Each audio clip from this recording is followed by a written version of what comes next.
या अय्युहल्लज़ीना आमनू कुतिबा अलैकुमुस्सियामु कमा कुतिबा अलल्लज़ीना मिन क़ब्लिकुम लअल्लकुम तत्तक़ून।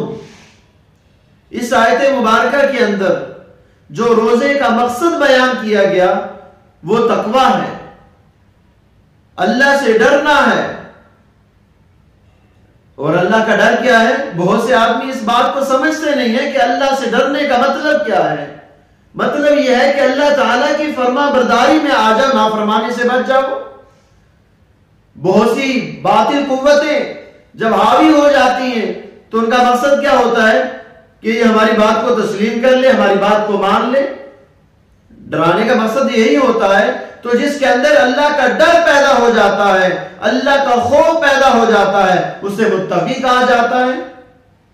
और मुत्तकी बनने का बड़ा ही आसान तरीका है, और वो क्या है कि तकवे के उसूलों की पाबंदी की जाए। जो शख्स तकवे के उसूलों की पाबंदी करता है वो मुत्तकी बन जाता है। अब तकवे के उसूल क्या है? तकवे के दो उसूल हैं, याद रखिएगा। तकवे के दो उसूल हैं। नंबर एक, अल्लाह और उसके रसूल सल्लल्लाहु अलैहि वसल्लम ने जिन कामों के करने का हुक्म फरमाया उनको ना करने से बचना।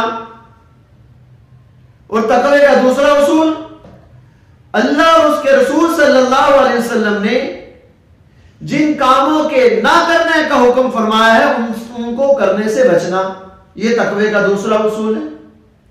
यानी आसान अल्फाज में आप समझ लीजिए कि अल्लाह और उसके रसूल सल्लल्लाहु अलैहि वसल्लम ने जिन कामों के करने का हुक्म फरमाया है उनको करना, यह तकवे का पहला उसूल है। अल्लाह और उसके रसूल सल्लल्लाहु अलैहि वसल्लम ने जिन कामों से मना फरमाया है उनको ना करना, यह तकवे का दूसरा उसूल है। जिस शख्स के अंदर ये उसूल जितने पुख्ता होंगे उतना ही ज्यादा वो मुत्तकी और परहेजगार होगा।